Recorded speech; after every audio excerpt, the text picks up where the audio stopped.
ఈ వారం నామినేషన్లో ఉన్నది వీళ్ళే.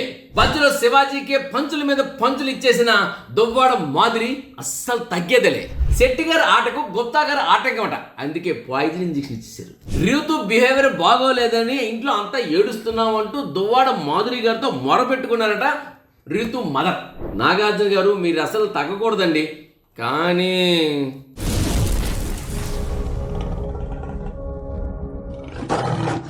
హాయ్ హలో నమస్తే, నేను మీ ఎస్ఎస్ పట్నాయక్. చూస్తూనే ఉండండి పిమ్స్ టీవీ. షేర్ చేయండి, లైక్ చేయండి, సబ్స్క్రైబ్ చేయండి, గంట సింబల్ కొట్టడం మర్చిపోకండి. ఇక బిగ్ బాస్ అప్డేట్స్ విషయానికి వచ్చినట్లయితే ఈ వారం నామినేషన్స్ లిస్ట్ ప్రిపేర్ అయిపోయిందండి. ఈ రోజు రాత్రి మనం చూడబోతున్నాము. అసలు నామినేషన్ లిస్ట్ ఏంటంటే ఈ రోజు అసలు మన ట్రైలర్లో కూడాను చూపిస్తున్నారు కదా, ఆల్రెడీ దిగిపోయింది ప్రోమో. కొన్ని బొమ్మలు పెట్టి బొమ్మలతో పరిగెట్టాలి, పరిగెట్టిన తర్వాత ఎవరు ఆఖరికి ఉండిపోతారో వాళ్ళు పట్టుకున్న బొమ్మ మీద ఉండే ఫోటో నామినేట్ అవుతారు అనే విధంగా ఒక రకమైన టాస్క్ పెట్టారు. ఈ టాస్క్ కొంచెం కన్ఫ్యూజింగ్ గా జరిగిందట. జరిగిన తర్వాత రకరకాల జరిగిన మొత్తానికి ఏంటంటే ఫైనల్ గా ఈ టాస్క్ లో నామినేషన్ లిస్ట్ లో 7 ఉన్నారండి. అందులో సంజన గారు కామన్, తనూజ గారు ఈవిడ కూడా కామన్ అవుతున్నారు, కళ్యాణ్, సుమన్, రాము కామన్, భరణి గారు, సాయి, ఇలా 7 ఉన్నారు. అయితే 7 నామినేషన్ లో ఈ వీకెండ్ లో ఎవరో ఒకరు ఎలిమినేట్ అవుతారు. ఎవరు ఎలిమినేట్ అవుతారు అనే విషయాన్ని మరో ఎపిసోడ్ లో మనం చర్చించుకుందాం. ఇక సుమన్ శెట్టి గారు ఆటకట గుప్తా గారు ఆటంకం వస్తున్నారట. అందుకని చెప్పి సుమన్ శెట్టి గారు గుప్తా గారికి వచ్చేసి పాయిజన్ ఇంజెక్షన్ ఇచ్చారు నిన్న. అసలు యాక్చువల్గా సుమన్ శెట్టి కెప్టెన్ అవడానికి గుప్తా గారి కారణం, మన గౌరవ్ గుప్తా. మరి వాళ్ళిద్దరు కలిసి ఒకే రూమ్లో ఉన్నారు, తర్వాత బయటకు వచ్చి కలిసే ఉన్నారు. ఎందుకంటే ఇద్దరు కెప్టెన్లు జంట బాగుంది. ఒక పక్క శెట్టి, ఇంకో పక్క గుప్తా. ఈ శెట్టి గుప్తాల జంట చాలా బాగుంది, దృఢంగా ఉంది. వీళ్ళిద్దరూ బాగుందో అనుకుంటే మొత్తానికి ఏంటంటే ఏదైనప్పటికీ ఆ జంట కవుల్లోని జంట పక్షుల్లోని భేదాలు వచ్చినట్టు ఉన్నాయి. గుప్తా గారే నా ఆటకు ఆటంకం, ఎందుకంటే అతను స్ట్రాంగ్ కంటెంటెంట్. అందుకే నేను ఈ పాయిజన్ ఇంజెక్షన్ గుప్తా గారికి ఇస్తానని చెప్పి మన సుమన్ శెట్టి గారు గుప్తా గారికి ఏమో ఆ పాయిజన్ ఇంజెక్షన్ ఇచ్చారు. అంటే నోట్లో అది వెయ్యాలి, కాకరకాయ జ్యూస్. నిన్న గుప్తా గారు మొత్తానికి చప్పరించుకొని అయిష్టంగా తాగారు. ఓకే, వాటర్ ఇట్ మేబీ అది వాళ్ళు ఏం చేసినా మరి మనకి సీరియస్ గా కన్నా ఆనందంగా అనిపిస్తుంది, సరదాగా ఉంటుంది. మొత్తానికి దాని పెద్దగా కాంట్రవర్సీ కాదులేండి, ఒక సరదా అయిన ఫన్నీ అనుకోవచ్చు. ఇక రీతు బిహేవియర్ బాగోలేదని, ఆ బిహేవియర్ కోసం తన ఇంట్లో అందరూ ఏడుస్తున్నారని, ముందు పవన్ తో బంధాన్ని ఎరగొట్టండి అంటూ రీతు మదర్ అంట మన దువ్వాడి మాధురి గారితోనే మాట్లాడారంట. ఎక్కడ దువ్వాడి మాధురి గారు మన ఈ బిగ్ బాస్ హౌస్ కి రాకముందు. సో ఆ మాట తీసుకొని ఇక్కడ నేను ఎలాగైనా సరే తనని సెటరేట్ చేస్తానన్న ఉద్దేశంలో వచ్చారంట దువ్వాడి మాధురి గారు. వచ్చి వాళ్ళ అమ్మగారు అన్నారట, డైరెక్ట్ గా కాకపోయినా బాత్రూమ్ లోకి వెళ్ళానా ఇద్దరు కలిసి సీక్రెట్ గానే చెప్పు తల్లి, అసలు మా అమ్మాయి చేస్తున్న పనికి మాకు నచ్చట్లేదు, ఆ పవన్ తోని ఎరగొట్టండి అని చెప్పారంట.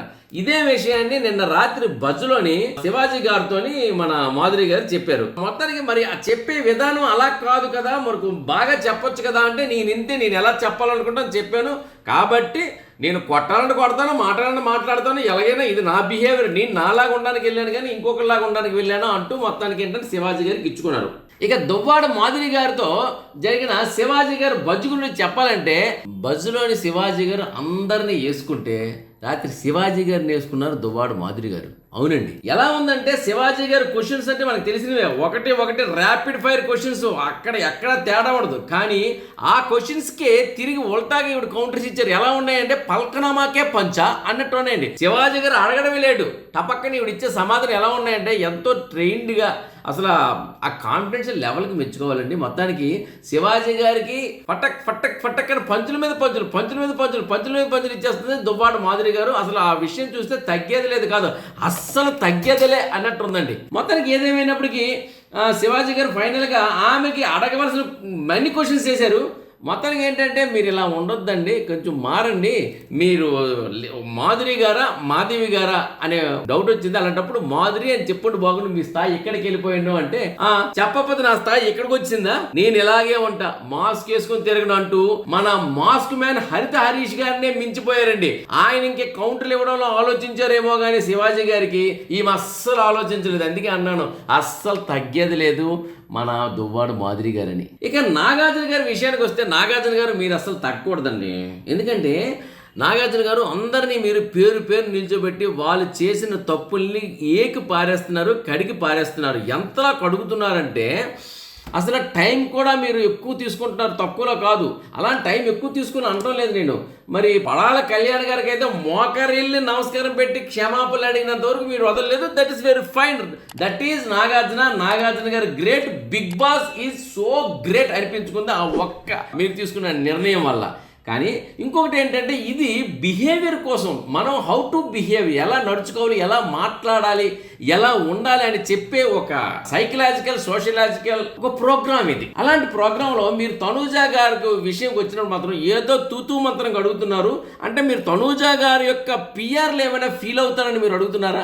ఆవిడ పిఆర్లు ఫీల్ అవుతారో అని మీరు అడిగినట్లయితే, ఇక్కడ మీ పిఆర్లు, మీ ఫ్యాన్స్ ఉన్నాం, ఇక్కడ 3 తరాల ఫ్యాన్స్ ఉన్నామండి. నాగార్జున గారు మిమ్మల్ని తక్కువగా అనుకుంటున్నారు. అందరూ మిమ్మల్ని మేము తక్కువగా అనుకోవడం మాకు ఇష్టం లేదు. మీరు అందరూ సమానంగా చూడాలి.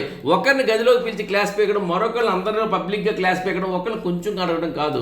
మీరు అడిగింది ఏదో ఖచ్చితంగా అందరిని ఒకేలా చూడాలి, ఒకేలా ఆడాలి. అప్పుడే మీ మీద మాకు ఇది ఉంటుంది. ప్లీజ్ నాగార్జున గారు, మీరు అలా చేయొద్దు. నాగార్జున గారు మీకంటూ ఒక ఫ్యాన్స్ ఉన్నాం. నాగార్జున గారు అందరిని ఒకేలా చూడండి. ఇదండి ఎప్పటికీ అప్డేట్స్. మరిన్ని అప్డేట్స్తో మళ్ళీ నేను మీ ముందుంటాను. అంతవరకు సెలవు. మరి నమస్కారం. నేను మీ ఎస్ఎస్ పట్నాయక్. చూస్తూనే ఉండండి పిమ్స్ టీవీ. షేర్ చేయండి, లైక్ చేయండి, సబ్స్క్రైబ్ చేయండి, గంట సింబల్ గట్టిగా కొట్టండి, మర్చిపోవద్దు.